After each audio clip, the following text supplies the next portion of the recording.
about this. You know what time it is. You know what time it is. How firm thy friendship.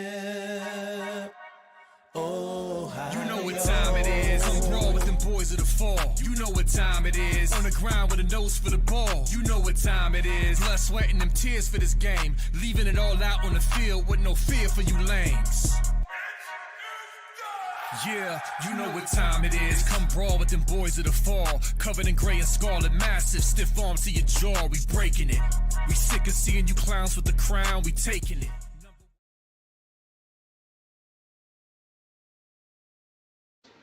What up, Buckeye Nation? Welcome to the Buckeye Boys and Girl, where we talk about college football with real fans. I'm Devin.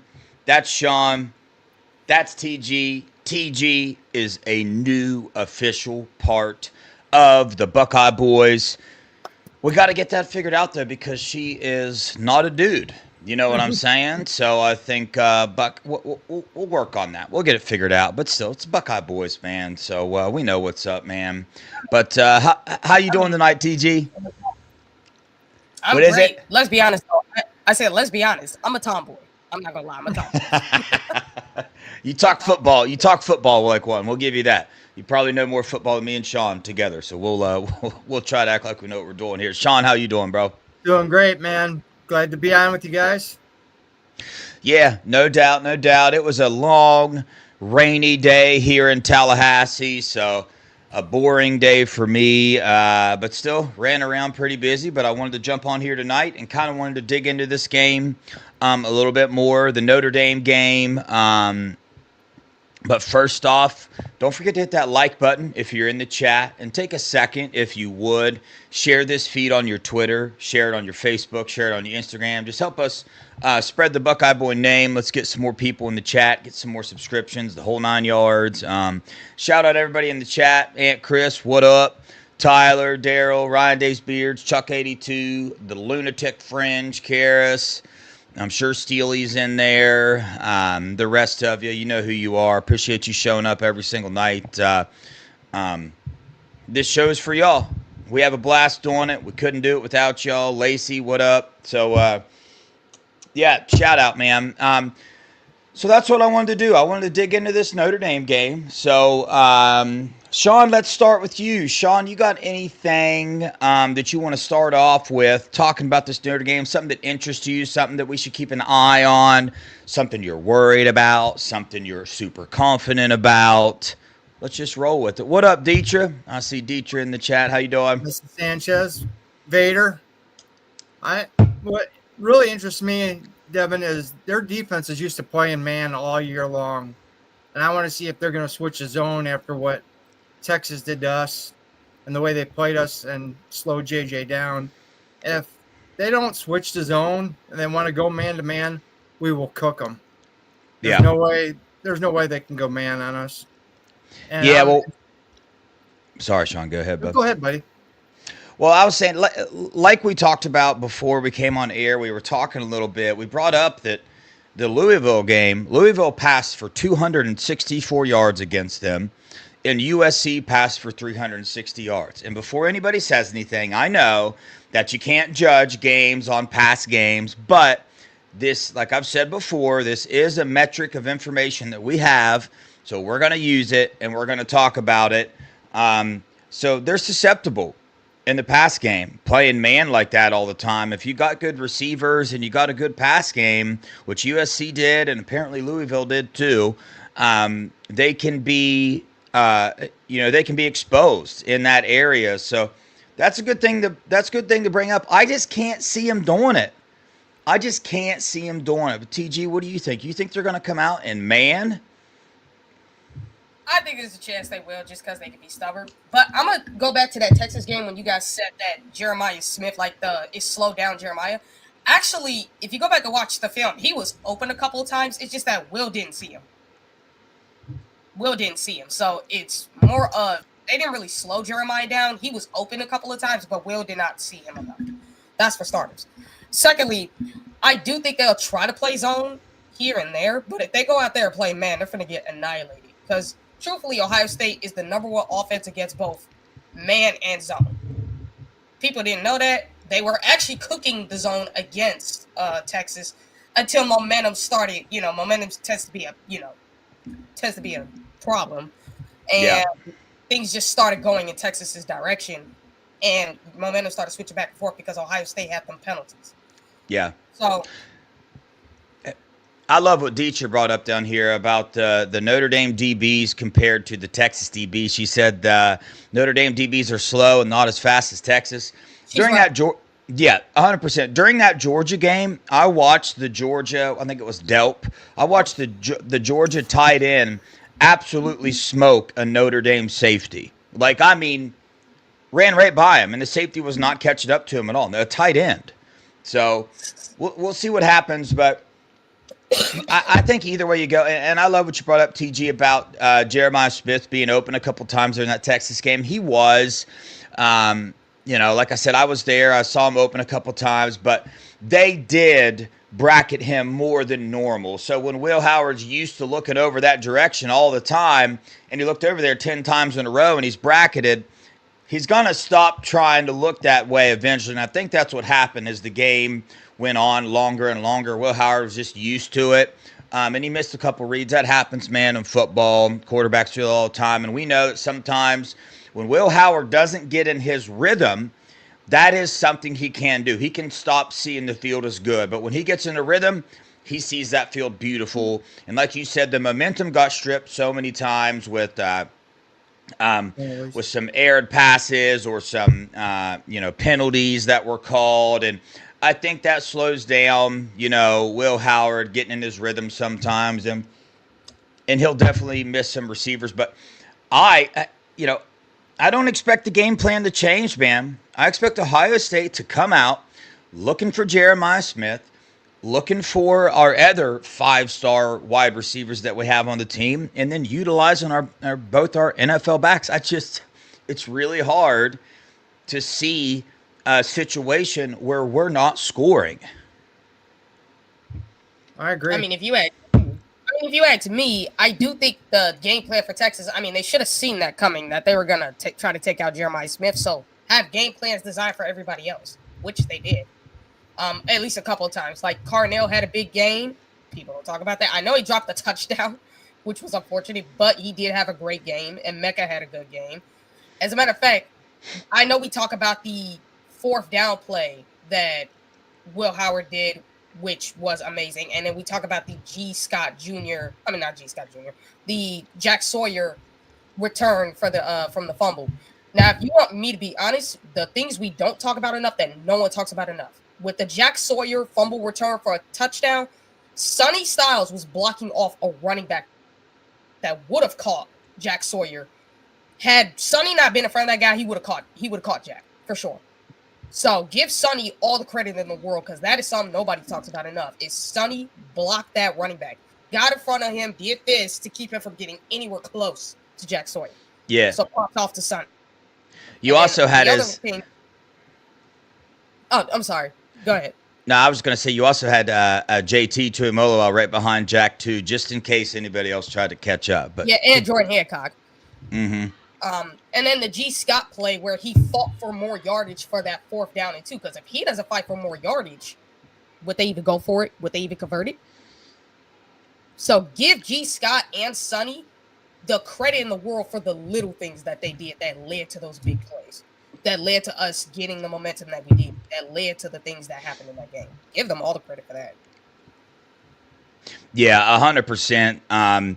That G. Scott play, I'll tell you, when I'm sitting there at the game, you could feel how important that play was. And he was going to be tackled about 6 yards behind the line, and we would have been stuck at 4th and 6. And who knows if Day would have went for it. That would have been probably too long for a field goal. Well, who knows if they would have attempted or not. But still, 100%, that was a huge deal. The other one that I haven't mentioned yet that I got to mention is, everybody's talked about him a bunch, but Donovan Jackson, man, giving up 0 pressures, 0 hurries, the whole 9 yards. The unsung hero of these playoffs, Donovan Jackson, with the way that he has performed at left tackle, He's become the mainstay in this offensive line, that leader, that person that we can rely on, that person that is just shut down a lot of very, very good a lot of NFL players. He shut them down. Dude was a guard. The last time he played tackle was in high school. So pretty amazing to see what he's doing, and I expect that play to continue. But getting back towards the Notre Dame game, we know that I feel like a lot of people might have a little bit of fear with the way our offense played that game, right? With the penalties, and it felt like we were a little bit stagnant at times. A lot of three. Well, when you go from Tennessee to Oregon, watching how high-powered our offensive form, it was every time we touched the ball, we're like, oh, this is a touchdown. It's going to be a touchdown. Then you have the Texas game. But we found a way to win that game.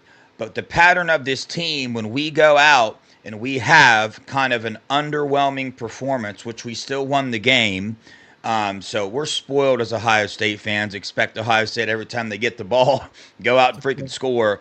But I expect this offense to come out and play way better than they did. The penalties will be fixed. The penalties will be, depending on how the officials are feeling that day, which I'm not very excited about that.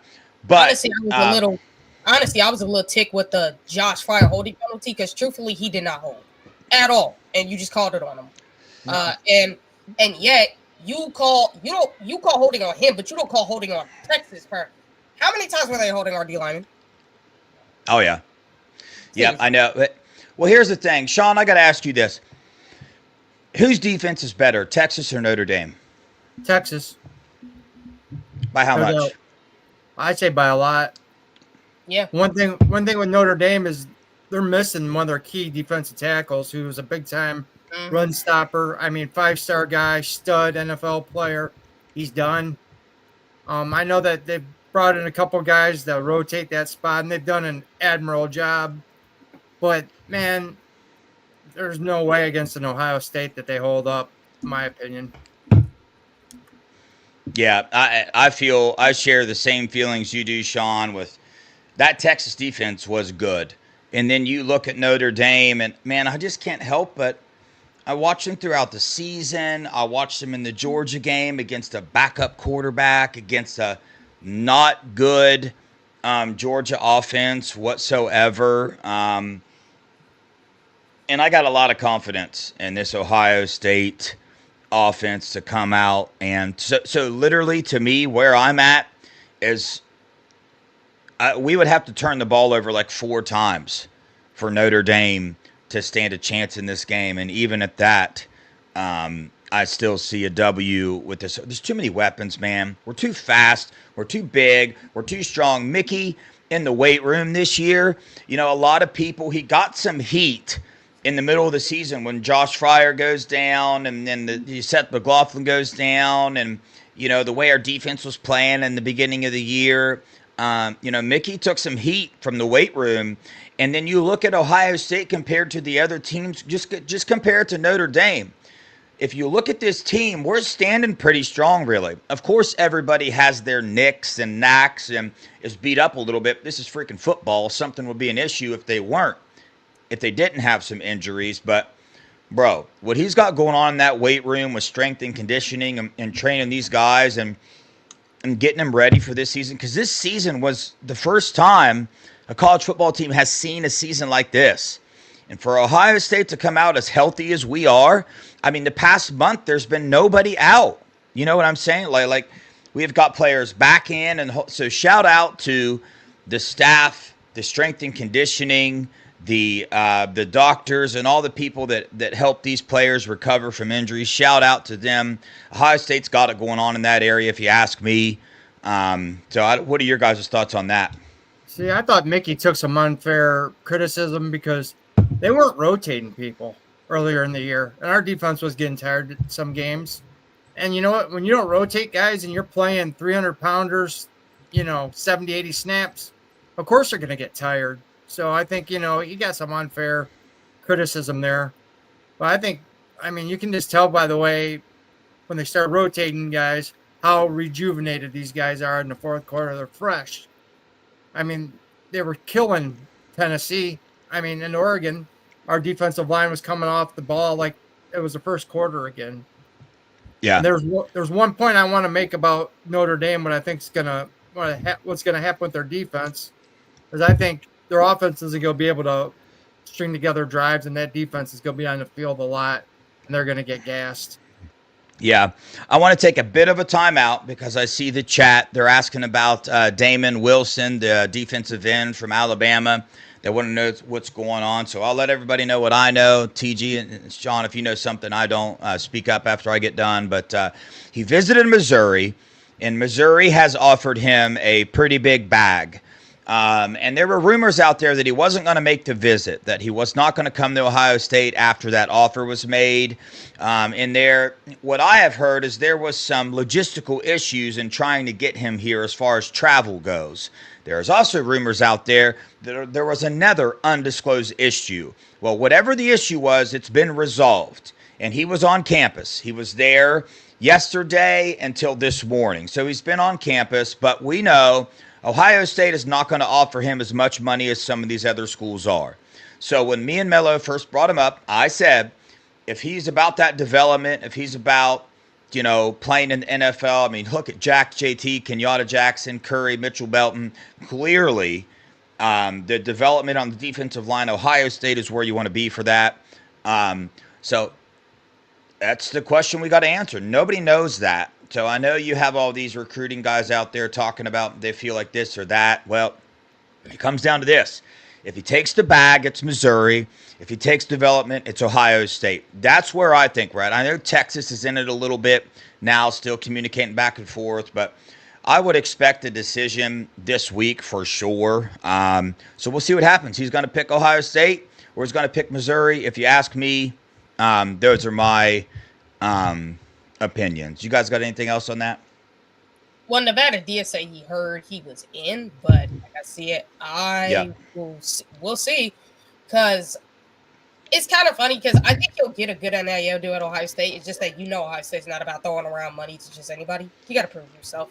He is a really good player, so I'm going to be surprised if they gave him a better NIL deal than people expect. But it's like I said, I hope he does come here. He's a good player. What I heard is Missouri's in the lead because they gave him, like you said, a bigger bag. And I don't know if they guaranteed him more playing time because we know Ohio State won't guarantee anybody playing time. You got to earn it. So yeah, he might be able to get on the field sooner at Missouri than over Kenyatta and Caden. So yeah, Ohio State's rotating. He still could get on the field. I mean, Did you guys also hear that Mitchell Melton is actually reconsidering leaving? I've heard that. I've heard that rumor as well. But there is one thing I want to mention about Ohio State. It's in the city of Columbus. Okay, so you got people like let's use Jeremiah Smith for instance. Ohio State will pay him a certain amount of nil money, which is a big number. But then also, because of his production on the field, all these companies in Columbus are coming to him and making deals with him on the side. So let's say Ohio State is paying him $1 million. He's probably making $5 million a year in nil because of all these other deals. Why? Because of his production on the field, because how he's playing on the field. So if you are a confident player, if you are a hard worker, and you're about your business, the money will come to you. You do not have to chase the money. If you are chasing the money, I just don't really feel like a lot of good things can happen. Now, there are those that are good enough to where you can go chase that bag and you're skilled enough, right? And you're still going to have a really good career. I'm not saying your career's over if you chase the bag. But the best bet, man, go out there and prove it. Show it. If you're that type of player, like Dietrich's in here. So Devin Sanchez could have probably got paid more money at a different school. But he comes to Ohio State and he maintains that work ethic that we know that he has and just hones in on his skills. Dude, that money's coming, man. That money's coming now, or that money's coming in the NFL when he's a first-round pick and gets that money. And then also, with the strength and conditioning, they're taught how to take care of their body, how to operate like an NFL football player. He will have a long career in the NFL and will set his family up for life. So it's really hard. It's like Unfortunately, we live in a microwave society. Most people want what they want, and they want it right now. And the society is formed around that. If you can find a way to get people exactly what they want super, super fast, you're going to be really rich in today's society.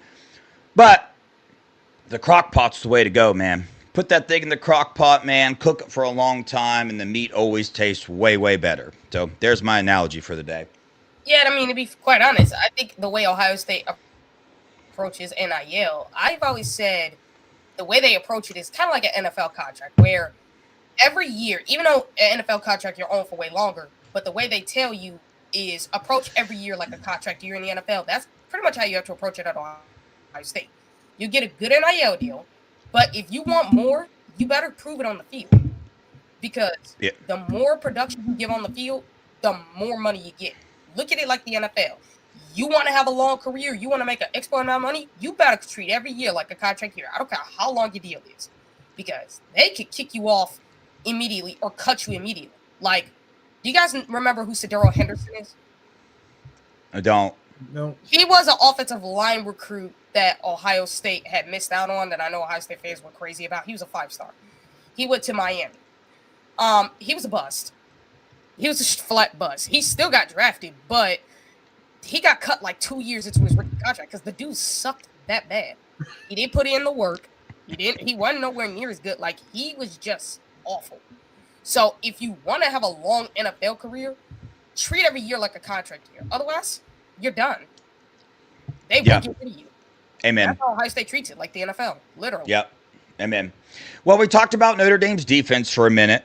We talked about Ohio State's offense, so I want to dive into Ohio State's offense a little more. I want to get your guys' opinions on what you think this offensive game plan is going to look like. Now, I know, let's just go with, because you can't really change up your style of play a whole lot in the playoffs. You can't just come out and be a man defense 90% of the time and decide, all right, we're playing Ohio State. Now we got to play 90% zone. That's not going to happen. Notre Dame is a man defense. They played man defense against Georgia about 90% of the time. I think they're going to come out and we're going to see a lot of man. So I just don't think that they got much of an option. That's what they're used to doing. That's what their defensive coordinator is used to calling. That's what these players have honed their skills in on, playing man. Now, there's going to be some zones and tricky looks. They're going to probably try to trick Will Howard because they know you can bait Will Howard into some things at some times. But I totally expect a Tennessee-Oregon type game, right? I don't expect to see a Texas game again where we pin ourselves down with penalties and all that because, like I said before, if we didn't get that if Trayvon Henderson didn't punch that dude in the face, we were scoring that drive. I just watched the game again last night. We were going to score, man. And I think at that point in time, the rhythm of the offense was going to kick in and it was going to be an onslaught. I think that's happening. I think because that happened, the team saw how much stress they were in that game with this Texas defense, and the game didn't get won until the fourth quarter. And all the veteran players we have and everything this team has been through, I expect a very tightened up, focused offense to come out. They're going to find a way to get Jeremiah Smith the football no matter what. I feel like a lot more misdirection is going to happen. I don't feel like the Notre Dame defense has the speed that we have. So I think Chip Kelly's really going to focus on getting our skilled players the ball in open field and let them utilize their speed. I will tell you that an area that Georgia exploited that I saw in this game was the tight ends, man. The tight ends. Maybe it's because Georgia has a pretty decent tight end, but I think we do as well. G. Scott and Will Kazmarek have come on. Will Kazmarek had 2 very big catches in this last game, so we'll see what happens. And that's the thing, dude. Ohio State just has too many weapons, man. If they want to shut down Jeremiah Smith, then we got Emeka Egbuka and Carnell Tate. And on a side note, dude, I really wish people would figure out how to announce Emeka's name before the semifinals, and I have to hear every single time Emeka catches it, Emeka Egbuka. I'm just like, dude, oh my God, shut up, man. Stop trying to say his name. You can't do it. Go ask somebody. Call me. I'll come up there and say his name when he catches it. That's so freaking annoying, man. And also, Emeka Buka does not catch punts. That's Caleb Downs back there. I know they got the same number on, but get your crap together, announcers. That stuff is so annoying to me. Either way, okay. And anyway, Sean, How do your you really thoughts- feel, Devin? How do you really feel, Devin? Sean, your thoughts on what you think this Ohio State offense is going to do, the game plan that you expect to see from us.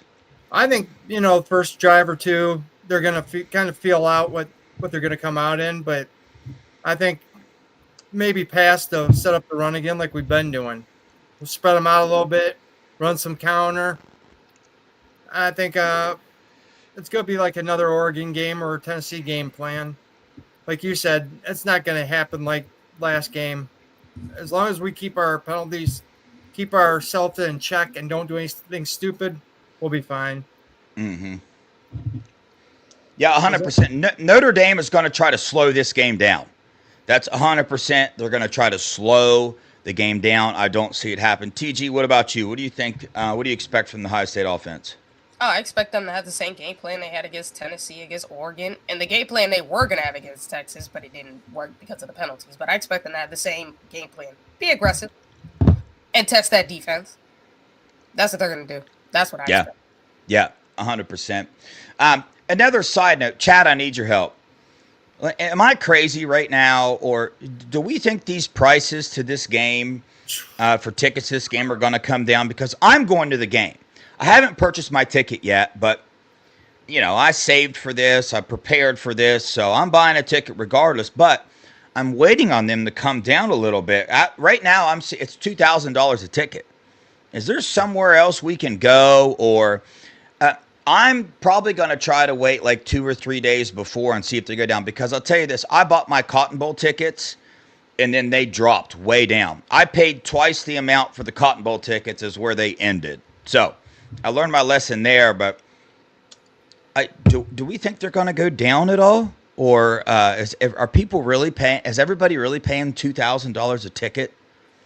I don't see how. Now, I get it's the national title game, but at some point you got to bring them prices down, because even I'm not spending money on tickets. I'm not doing that. Man, you're expecting all these people to pay these prices. I mean, this is the fourth game that they're going to have to pay outrageous ticket prices for, man. Yeah. It's crazy. I'm really thinking about chancing, just driving there the day of and buying a ticket. You know what I'm saying? Because, dude, I heard people, I talked to a couple people that came into the Cotton Bowl after halftime, and they weren't checking tickets anymore. So, like, you could just come into the game without buying a ticket after halftime. So that was wild. But, yeah, so, all right, let's switch to the other side of the ball a little bit. Let's go ahead and talk about Notre Dame's offense. Now, I want to start with this. Dude, I was watching Notre Dame, and isn't their running back? Don't they have a running back who is injured? Is his name Jordan Love? Is that his name? Yeah. Yep. Dude, that dude is a baller. I think he is an absolute freak of nature athlete.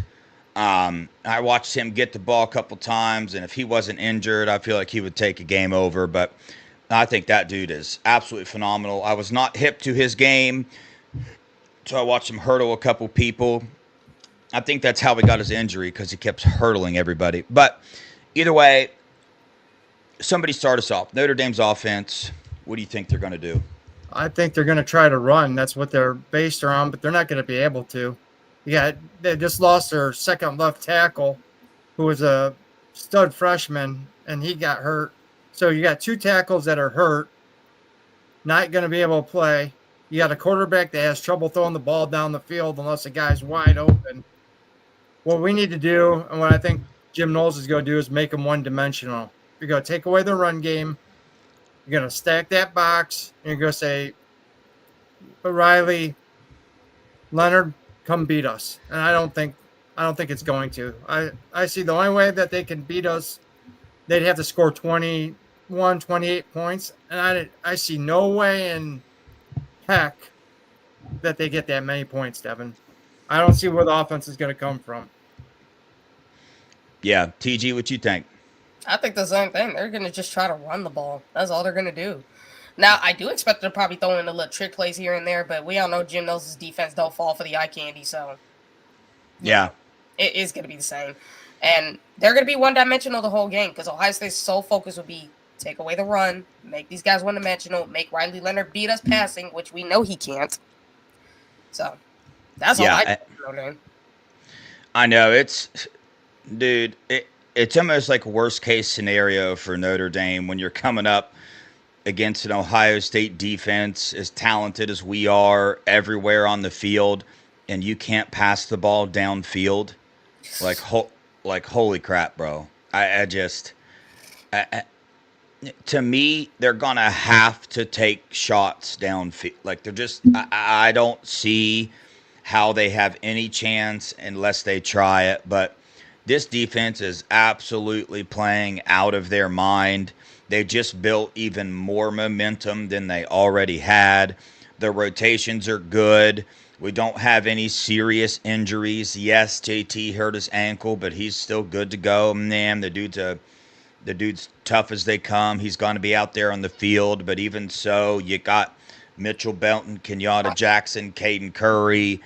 I mean, you got Jermaine Matthews, you got Arvell Reese, you got Hero Canoe, you got K-Mac, you got, I mean, dude, it's Edward freaking, Houston. yeah, it's just kind of wild. Bro, I told you guys before we came on air that, like, there is a chance that this is a shutout. There's a chance that they score 0 points. And listen, we're fans. We're allowed to be overconfident. They're not, trust me, this football team is not listening to our shows, listening to us blow their heads up, and it's not going to affect their game. They're not listening to us, man. And like I said before, I do not believe that this team will ever be overconfident. I don't think they were overconfident in Texas. I don't think they're going to be overconfident here. Why? Because they've won nothing. They haven't done anything. They've left zero legacy here at Ohio State. And I'm not being mean when I say that. They've left a legacy to me. What they've done, this team, I've loved them. The culture that they've built there is a legacy in itself. So they can go not win anything. And to me, they've still left a legacy with the culture and the Jesus following and just the brotherhood that they've built there as a legacy in itself. But from a football standpoint, from a college football standpoint, they've done nothing. So this team, and they've said it in their interviews several times, that they've done nothing. These games mean nothing. Winning the Cotton Bowl, winning the Rose Bowl, beating Tennessee doesn't mean a dang thing to them. Nothing. They're about 75% of the way done with their tests now. They got another 25% before they get their final grade. That final grade is all they care about. So I'm not worried about this team coming in overconfident. I think they're looking at Notre Dame, taking them extremely serious, and they're not over here thinking the way we're thinking. They just can't afford it. And you got Ryan Day, the leader of the team, that has said multiple times, every game is a new game. It's like a new season, brand new. The game before doesn't matter at all. Doesn't matter that, Jack's strip sack is not going to help us beat Notre Dame. It's just not. It's not going to. You know what I'm saying? So I'm not worried. I'm not worried about that. I just don't see Notre Dame's offense having a lot of success. They're just going to try to play their physical ball that they play and wear our defense down. Unfortunately for them, the only way they're going to do, you got to get first downs. If you want to wear defense down, you got to get first downs. And yeah, they might have some success with Riley Leonard running a couple times. Our defense has been exposed a couple times with running quarterbacks, but not exposed enough to lose a football game. So I just don't see it happening. And those teams that exposed us, they could throw the ball downfield a little bit. Tennessee, there was deep threats there. They had some receivers. He could sling the ball downfield from time to time. So we played back a little bit. You know what I'm saying? This game, I don't think our defense is going to come out overly concerned with passes over the top. I think our secondary is better than their receivers. Yeah, man. So I want to have more to talk about, dive into things more and have all this, but I think it just is what it is, man. I mean, I don't even think I'm being overconfident here. I'm just Just speaking facts, basically. It is what it is, man. You know what I'm saying? So, I think this could turn out like another national championship game, like when Notre Dame played Alabama. Yeah. And it just, I mean, Notre Dame came in, they were undefeated, but they had an easy schedule, and they looked over at Alabama, and they were even scared of Alabama. I mean, that team just put the throttle to them. I mean, that was Yeah. supposed to be Ohio State's national title, so in a way, this game is kind of written to where Ohio State's that Bama team to Yeah. go whoop Notre Dame. yeah, Yeah. it's wild because I don't know. Okay, so let's put these teams in order: Tennessee, Oregon, Texas, Notre Dame. TG, tell us. Go number 1, 2, 3, 4. Number 1, Texas. 2, Oregon. 3, Tennessee. 4, Penn State. And 5, Notre Oh Dame. yeah, I forgot Penn State. I'm glad you added that in there. Yeah. Okay, Sean. I'm going to go Oregon number 1, then Texas, then Tennessee, then Penn State, then Notre Dame. I am going to go Oregon, Texas, Penn State, Tennessee, Notre Dame. Common theme there. Notre Dame's 5th, and we're about to play them in the national championship. And I'm just not one of those. I just don't think I'm being one of those people right now that's like being overconfident, being an a-hole, being arrogant, all that stuff. It's just the truth, man. Buckeyes, they can't come out being overconfident because we've seen enough this year, right? And we've already seen a team, we lost to Oregon, we lost to the team up north, and, we had these same exact feelings before the team up north game, and look what happened. So there is that side of it. Well, it was a great play calling. Yeah, but that's what I'm saying is we already went through that. It's not going to happen again, bro. This team is way too experienced. There's way too many seasoned players on this team. So yeah, Darius, 100%. Only Ohio State can beat Ohio State this game. That's facts. That's actually how they lost the 2 games during the regular season. They beat themselves. It's not like they did anything. Yep. I know, man. Now, with Oregon, I can understand because you didn't really know what to expect from their offense, and they caught you completely off guard, hitting you with double moves because you were just expecting short passes. Understandable. The Michigan, they just completely beat themselves with the worst game plan and the worst play calling I've ever seen. Now, part of it I understand is because, whether you know it, Will Howard did get hurt. He actually got concussed in that game, and he still played. So, that could be why they clamped up, was because Will got hurt. That's the only way I can think of. Yeah. Looks like we got a Notre Dame troll in the chat. Yo, moderators, you got to zap him up out of here, dude. He calling us clowns. We don't like being called names. We're sensitive. I mean, I don't sissies, care. So They don't can call talk us their mess names. all they want. They don't like facts. I don't give a dang. They don't like facts. That's why they call names. Tim Brown and Tony Rice ain't walking through the door with Lou Holtz from the 1988 national championship game team that saved you guys. So You know what they brought up? I think he just brought up last year's game. Just like, bro. Dude, Kyle McCord, the worst quarterback in 15 years, y'all ended up losing to. So shut up, bro. Yeah. And your offensive line looked a little bit different last year than it does this year. I believe you had a first-round draft pick on your offensive line. Yeah, so and we had Kyle McCord, like you guys already stated. So I want to talk about that for a second. Not Kyle McCord. I want to talk about Will Howard. TG, I've never got your opinion on this. Take us back to the transfer portal. We lost Kyle McCord. Ohio State is looking for a quarterback.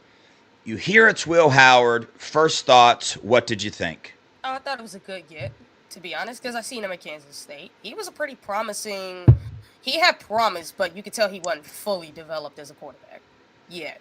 So I actually liked it because he is a good quarterback. He may not be NFL level. Well, I would compare him more towards, for composition, Joe Flacco, Alex Smith, because those guys weren't really NFL franchise quarterbacks, but they were consistent, good quarterbacks you can win with on a regular basis. So I didn't mind it. Not to mention, it would definitely help the red zone having a mobile quarterback. Yeah, 100%. I think Will Howard has been a huge blessing to this team. I mean, he set. Think of all the quarterbacks that has been here, and I mean, he beat them with over 80% completion games. I think he's had 6 this year. Or something. Seven. 7. That's an Ohio Seven. State record. The other quarterbacks didn't do that. So CJ I had feel 5. Justin had Yeah. 4. I feel a little bit differently, TG. I think Will Howard is an NFL quarterback. Now, I get that when you watch him. I think he is too. I'm just saying from a perspective of being a franchise quarterback. Oh, yeah. Like, he's not a franchise quarterback, but he's definitely an NFL quarterback. You could win a Super Bowl with him. Yeah.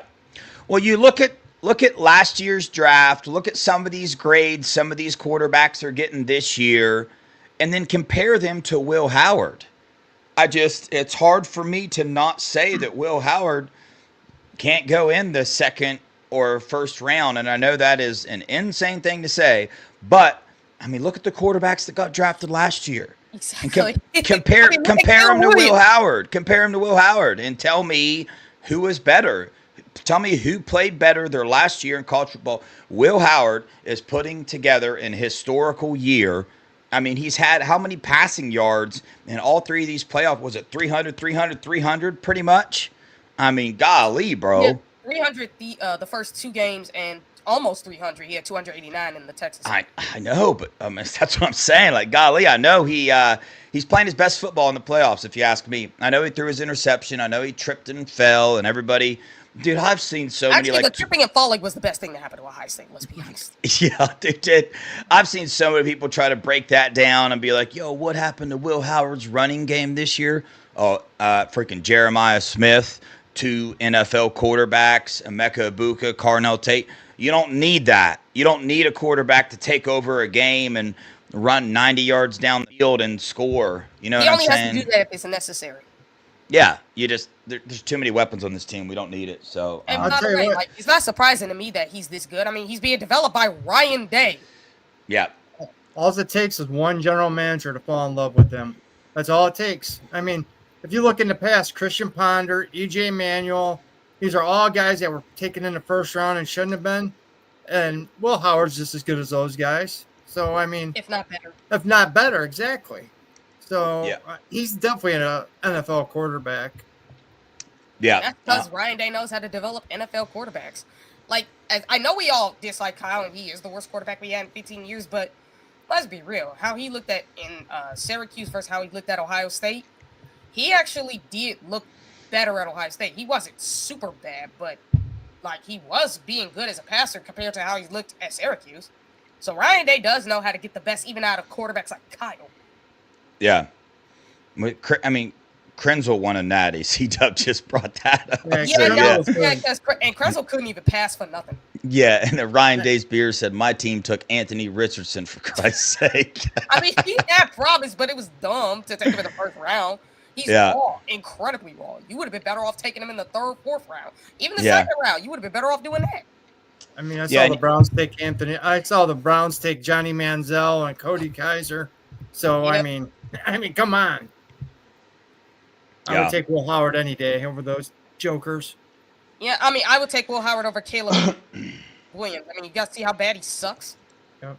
And all this talk about him being this generational quarterback, people like myself and others kept pointing this out. He can't read a defense. He can't operate within a system. He can't do none of that. And for all the people I've argued with, it's like, look at where the Bears are now. They miss Justin Fields right now because they miss his leadership, something Caleb ain't got. They miss his toughness and grit. Because when you look at the Bears team under Justin compared to Caleb, it's fragile now. Under Justin, these guys fought until there was no time left on the clock. Yeah. Well, correct me up as they complained about how long Justin held the ball for, and that's all Caleb does is hold the ball and run around. He held on to it for 10 seconds. Yeah, exactly. Like, literally, it just only held on to it for 3. And to be honest, it was better for the Bears that he did do that because your receivers suck. You got talent around Caleb, and this dude absolutely sucks. You got more talent around him, and somehow your team got worse. Imagine. Why didn't they do that for Justin? It's the it's the painted fingernails, dude. It really. I mean, you do have people within Hallis Hall. I think it was the general manager because the people in Hallis Hall were fighting for Justin. They were because they saw the franchise quarterback. The GM did not care about Justin. Because you had a guy by the name of Jim Caldwell. Do you know who that is? Jim Caldwell? Well, he's the coach who developed Peyton Manning and Matthew Stafford. He saw potential in Justin of being a franchise quarterback, and he had a plan step for step to develop him. You know what the GM did? He hired his friend Matt because they have the same age. And you have countless Bears players who say they think that the Bears purposely sabotaged Justin just to get rid of him. At least the general manager, in my opinion. Dude, you and got they were my like, this guy is a franchise quarterback. TG, I don't know if I can. I think I'm just gonna have to not come on shows anymore, and you come on. You know way more than I don't even know what you're talking about right now. You're throwing out names. I have no. I just know from reading articles. I seen like articles from the whole Justin Fields time in Chicago because people kept dumping on him. Like, listen, I am not. I pay attention to like certain players in the NFL, but I think I've watched 3 NFL games this year. I seriously. You know, my schedule was pretty chaotic, so I know everything about Ohio State. I pretty much can name probably every player on the freaking roster, what high school, the whole 9 yards. But other than that, you know, the stuff I know about definitely NFL is extremely limited, and some other college teams. But point being, Will Howard has turned into that dude, and I have the utmost confidence in him to go into this Notre Dame game and handle business and do what he does. And if he makes a mistake, guess what? He's going to come out and play like he never even made the mistake. That is my favorite thing about Will Howard. He's a gamer, right? Yep. He's a leader. Yeah, he'll come out and do what he does. So, I mean, you got NFL scouts who do like him. They believe he's like, they love the fact that he can make the NFL routine throws. The thing that they were questioning was his deep ball throw. And seeing how good he's been with the deep ball has kind of given some scouts, some people to kind of look at him a little deeper. Well, like Dave said, it was his footwork, and they've been working with his footwork. He's improved each week, so that's because Ryan Day, Chip Kelly kept drilling that into him all year. I'm not gonna lie, I've actually been I'm like, this guy's gonna be better passer because Ryan Day knows. I thought he was the perfect quarterback for our system. I'm shit. Angie's on the phone. She doesn't know she doesn't think I'm live right now, but I am. Everybody can see you, Angie. Oh, she's not happy now. Hey, I'll call you later. Hey, that happens. Bye. Oh, I'm in trouble. That's not good. That's what you don't do. But anyway.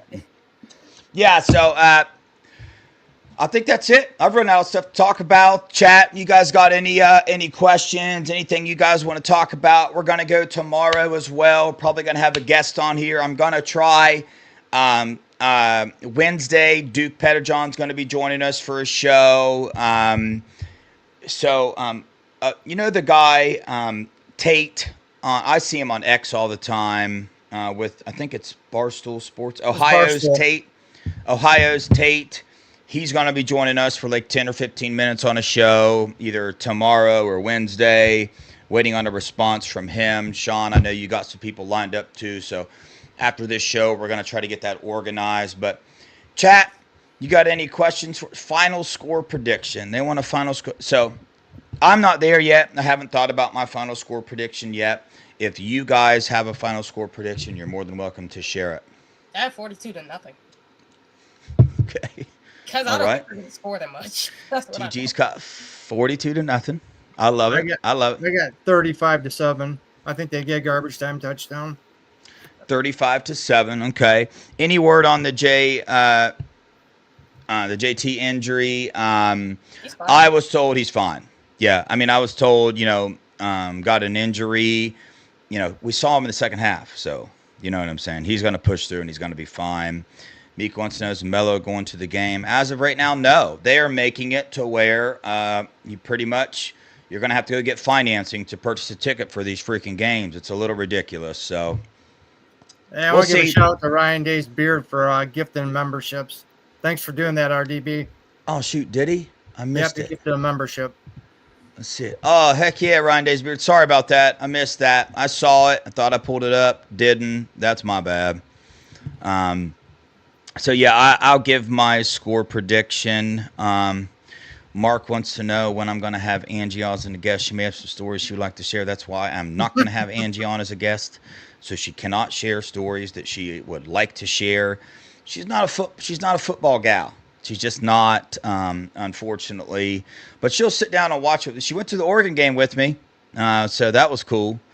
But we lost when she went. So Did I you don't know. notice that, Devin? I was gonna point that out, but I didn't want to get you. In Yeah, trouble. Sean thought it was me. You thought it was me, and I want to point something out.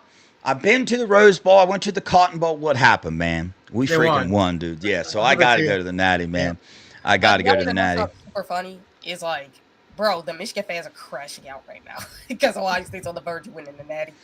Oh, that's so hilarious. I'll get to that in a minute. But Vader, what do you think Notre Dame's excuse will be? They won't have one. I just don't. I was about to say injuries, even That's though what I'd say. Ohio State has like injuries that they were dealing with themselves. So like that ain't really much of an excuse. Yeah, you got your normal excuses. They're gonna injuries. Ohio State spent $20 million on their roster. Cares? I'm sure the officials will say, the officials had something to do with it. But whatever. It's Hey, court. Texas and Oregon spent more than we did on roster, and we beat them. So did I mean, I'm going Georgia. here. So did Georgia. Uh, So did Tennessee. So did some other teams actually. Yeah, we beat the two Fuck. teams. We beat the two teams that, paid more for the roster than we did. We beat Oregon and Texas. They paid more than we did, it's just so funny, man. How's Will's hand? Fine. He played with Wasn't it the a strong entire hand. game. Yeah, he's Yeah, I think it was just like a contusion, so he'll be all right. Thing is with But- I mean, JT, it's if after he gets face mask. that's a high ankle sprain with JT, man, that could linger for a while. 'Cause that is a pain in the butt, but injury. So I think they'll tape it and shoot him up, and he'll play. Yeah, he'll be all right. But like I said, I expect the stars on this defense to show up, show out. Caleb Downs, man. Sonny Styles been playing really, really good. I know he got burnt on that one play, but that's freaking football, dude. That's going to happen. If he would have put his hands up a second sooner, he would have deflected that pass. But, Mello's in the house. He said Notre Dame spent $22.5 million on their roster. Oh, Okay. wow, that's more. All than- right, so they won't have that excuse. So I got you. But yeah, By the way, what up, Mello? Mellow. Yeah, I'm sure Mello will be joining us tomorrow and Wednesday. We shall see. But like I said, after this, I'm going to get some organizing together. Mello's coming in with some information. JT doesn't have a high ankle sprain, or he most okay. definitely wouldn't be able to play. Okay, I like it. Old Steve, lunatic fringe. Yeah, JT was right behind Jack the whole time, so there we go. Will Howard's fine. Travion Henderson, I was curious as to why he didn't get as many snaps. They were trying to rest him a little bit. He was dealing with a little bit of normal things that happen when you're playing 15 games throughout the year. So you're going to have that, man. Notre Dame's riddled with injuries to the point where people can't even get on the field. Ohio State doesn't have any of those. I mean, there's injuries, and we could talk about them all day long, but it doesn't matter. Both teams are injured. So Ohio State is less injured. So we're good to go. Denzel Burke. Yeah, That's he's an good. Yeah, he's good. That's an interesting conversation because there's some talk out there about whether he was injured or whether the coaching staff made a different decision because of the missed tackle. Either way, I don't really care. Denzel Burke's a hell of a player, very good player. I want him on the field. I want him starting. I want him playing. Dude's a baller. When you play corner, this day and age in college football, stuff is going to happen.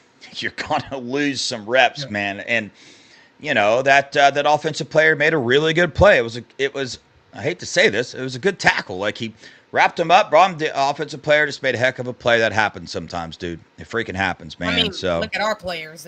You think they're gonna go down, then they find a way to break out of it. yeah, that's the thing, bro. That Quinshon Judkins, go back and watch that game again and watch his runs and watch his blocks. That dude is a freaking animal. That was ridiculous. The running that he was doing that game. Oh my goodness, bro. Yeah, he was getting contact at the line of scrimmage and getting 7-8 more yards afterwards. And last year he was the leading running back in all of college football in yards after contact, if my information is correct. So, go back to the Northwestern game where he threw a freaking linebacker on the ground. The way he threw that dude on the ground was ugly.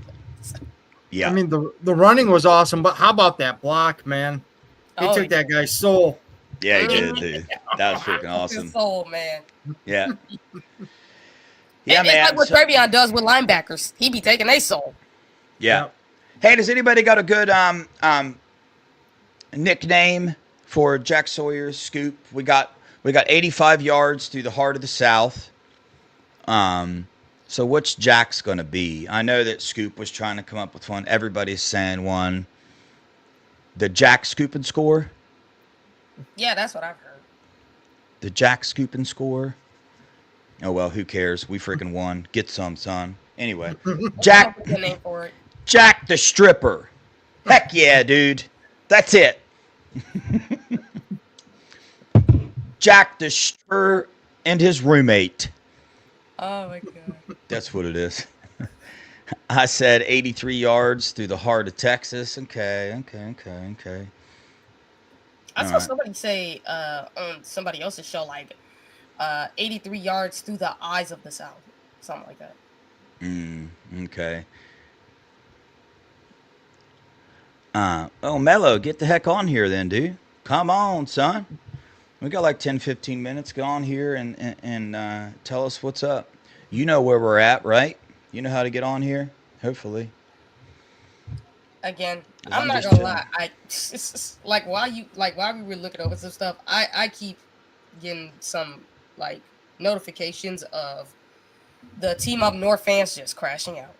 That's what I wanted to talk about. That's how funny this is becoming with how much they are invested in wanting to talk about this, excuses, they won. Trolling. Oh, dude, bro. They're tore up from the freaking floor up, dude. Tore up, son. Here's why. It's because they know their national title is fake and Ohio State is legitimate. So they are going to talk their mess. They're going to try to troll and do all this. I mean, you have one Michigan guy talk about we own Ohio State. Oh, Mello meant good ticket connection. Whoops. Okay, never mind. Mello's not coming on. All righty, my bad, Mello. Gotcha. Well, what ticks them off is, they were down for so long, and now that they finally win a couple of these rivalry games, and I say win lightly, but we don't care. It doesn't mean as much anymore as it used to. So, I mean, it's not like the rivalry doesn't matter. It still does. It does. But it doesn't affect the season anymore. The reason why this game has so much meaning, the effect of the season. Yeah, if they were smarter about it, they would sit back and say nothing. I mean, that would give their win they had over us more power. Like if they would. But again, it goes back to their whole little national championship not being legitimate. They want to hang on and cling to this win that they got, the only legitimate win they have. Yeah, and I'll just tell people their national title is gone. Their Big Ten championships are gone. Like they're being taken away. I know that as time goes on, people start feeling more comfortable. Let's just be honest. If there was a solution to where that wasn't the case, it would be done already. They would already have signed the papers and agreed to it. It's taking so long because scum is trying to fight this thing. Just because time is going on does not mean the NCAA has forgot about that. They've been updating the Big Ten about it. Yeah, I know time heals all wounds. Us as humans, the more time that goes on, the better we feel about things, the less things affect us. But I promise you this, man. You got if you have a warrant out and you get pulled over 5 years later, the cops are going to be like, "Oh man, it's been 5 years. You're good, bro. You're good." I wish that was the case. That would be beautiful, man. Hopefully they start doing that. But it's not gonna be that way because with the NCAA, they're not gonna back off their stance because they hate Michigan. Michigan done made them PO'd with the way they were acting. All that stuff, all that. Oh my God, dude, this Joe guy, Joe, you all right, my dude? You all right, man? We love you, Joe. We love you. We're going to pray for you. And I hope that you are having a prosperous life. You're going to be all right, man. Yes, we can be dummies. I totally get it. We're homers sometimes. It's freaking college football, Joe. Calm down, bro. You want to come on? You want to come on the show and speak your mind? We'll let you. That's the type of channel we are. You don't got to call us dummies, though, bro. But you all right, my man. Again, it's because you good, Joe? Facts and he's just in his feelings. It's Buckeye Boys. It's called the Buckeye Boys. Yeah, we chill over here. Hello. Yeah, you ain't got to come on here and flip out. Come on here and tell us, yo, dude, Notre Dame's about to beat that ass. Like, we're cool with that. That's fine. You ain't got to call us names. They don't buy that. You gonna be all right. Yeah, I know. That's probably why he's getting so upset. But Trash talk's okay. It's just when you start taking personal. Yeah, man. insults. I love trash talk. Bring it on, dude. I sat beside the worst Texas trash talker, the worst fan I've ever sat by in my life in the Texas game. I'm talking about, it was bad. Like he was getting like this close to Ohio State fan's face, calling him the P word. Oh, jeez. Yeah, like you're a literally, that's how this dude was. I'm serious. Then he did it to my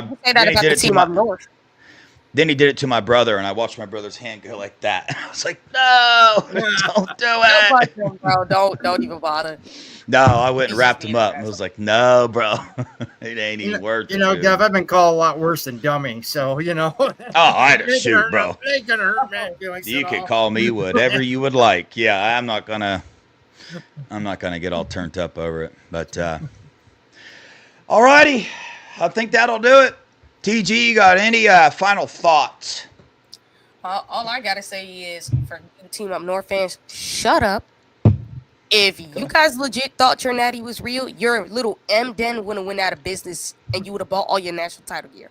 You know it's a disgrace, for starters. So shut up, bro. Shut up, bro. Y'all know y'all finna be embarrassed to wear that stuff in years to come. And your program is finna go downhill when the NCAA releases the NOA. Because they're gonna wait till after the national title stuff to release it and send your program downhill. And not to mention, if you guys were this tough program, you wouldn't have, and I'm going to be sorry to my family when I'm going to curse here, pussied out in 2020. That's the word I was going to say, but I didn't want to say it because I got a female on the show, and in today's day and age, I'm like, holy crap, man. I should be able to just say the Texas fan was calling everybody a pussy. And Ryan Day's beard, he's a people out there using the P word. But that's what they were. I shouldn't even have just said it there. I don't like using that word. I don't like using that word. But anyway, Sean, any final thoughts?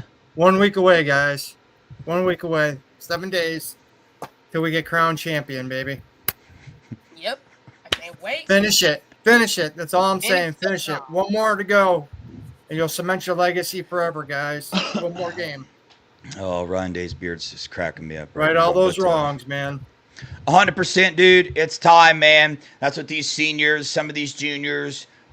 Oh, dude, this is so awesome for Ryan Day as well. Like, look at everything he has been through. Look at everything Jack Sawyer and this entire recruiting class has been through. The cheating scandal, the Clemson game, the Georgia game. Like, look at all the crap this team has been through. This is deserved. It's earned, it's needed. Like, this is just a beautiful ending to a season. So let's go out here and take care of business, Buckeyes. We know you can. Don't be sleepwalking. I know you're not going to. Coming out here, focused and ready to play, man. I'm so stoked to go to this game and freaking watching it. So on that note, please don't forget to like and subscribe. Remember, we're a fan channel. If you want to come on here, speak your mind about something, shoot us an email at thebuckeyeboys@gmail.com. We will respond. Stay tuned for Tuesday and Wednesday, and who knows, might have a Thursday, Friday show as well. It's the last game of the season, so we might go all in, go all out. Thursday, Sean and Tony will be on. Going to try to get TG on that show as well with them.